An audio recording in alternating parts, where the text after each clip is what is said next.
two in blue? Are they conflicting with one another?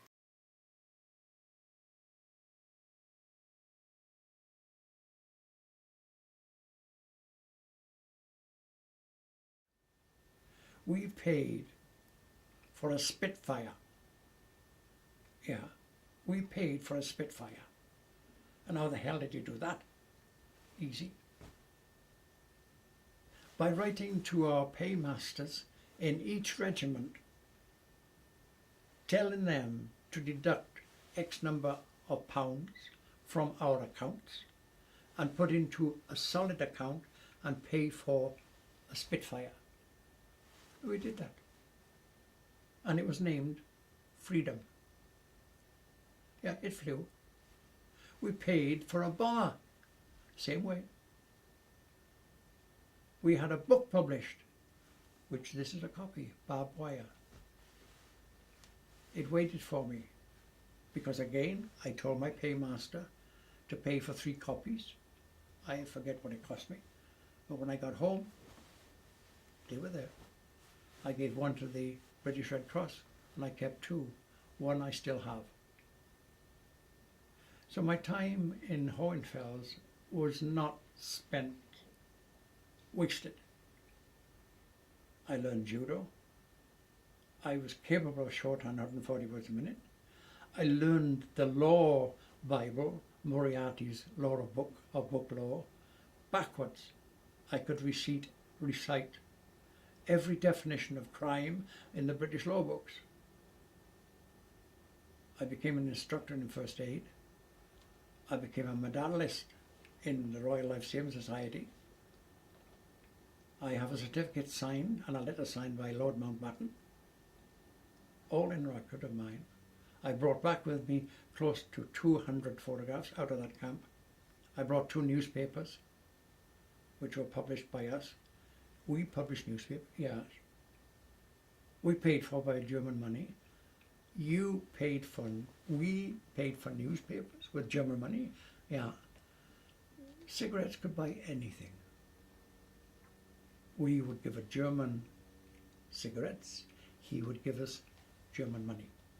We were not supposed to have German money. We had special money printed for our use called Reichsmarks. German Gefangenen Reichsmarks. German prisoner walks. But they were no good outside.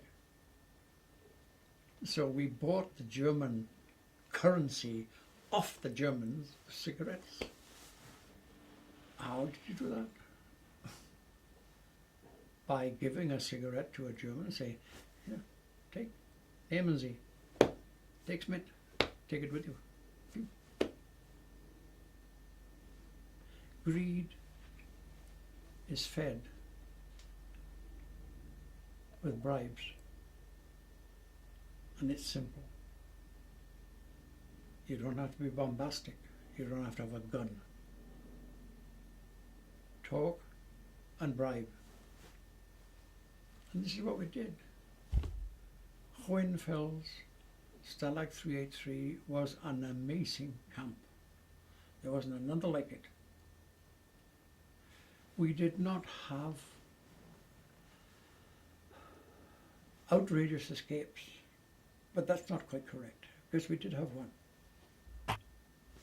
I was a member of the internal police in our camp, and most of the police officers or constables in their secret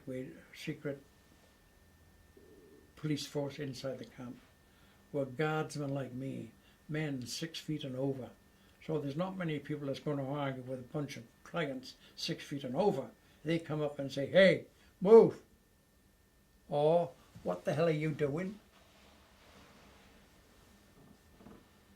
Not many people argue with it. And so we had this secret police force, and we used it. We organized things, and that's how life went.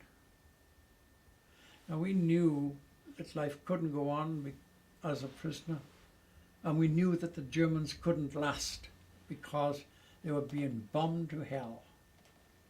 At one time we were without any type of food whatsoever because everything was being blasted by the bombing. and parcels had not arrived for weeks, and we were starving. How did we get out of it?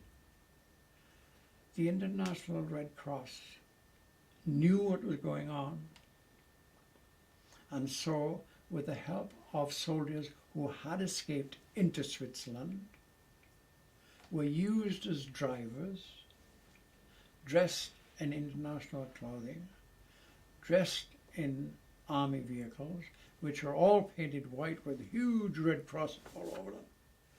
And that's how the prisoners of war got their food parcels at the end of the war.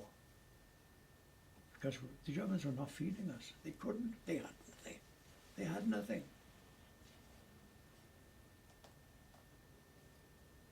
Coming up early 1945, we are like, what's going on? How much bloody longer we got to be in this camp? How much longer is the war going to go on? Because the Russians were over the Oder, and they were approaching. There was nothing stopping them. They were like a steamroller. I mean, they were advancing 40, 50 and 60 miles in a day, and we knew it because we were being told over the radio. Patton was coming up from the south. Montgomery was coming up from the east. But who was going to get to us first? We had no idea, but we just hoped that it was going to be the British or the Yanks instead of the Russians. And we didn't trust the Russians. Neither did the Germans. We expected to remain in that camp, but they came in one day and said, "Aus," which means out. And we were given 24 hours. You've got to get out. If you don't get out, the SS are coming in and there's not many of you going to leave. Okay. Well, we had more or less planned for this. Bert Holder, Cam Hudson and myself and others. And we had decided that one way or another we had to get a bloody conveyance to carry our food and our blankets and whatever. What were we going to do? Well, let's steal something that moves. So we stole a wheelbarrow. One of the biggest wheelbarrows you can get. And there's a sketch in the book, which I've made. But some of the others were a little more gigantic or gargantuan. 16 of them stole a bloody farmyard barn truck. Not truck, carriage, pulled by 2 horses. But these 16 men did the work of 2 horses. They pushed and pulled that damn thing for over 300 miles, same as we pushed this wheelbarrow over 300 miles. And it was cold because they forced us out of the camp, I think the 2nd week of March, and we were still on a bloody move in the 2nd week or almost the 3rd week of April.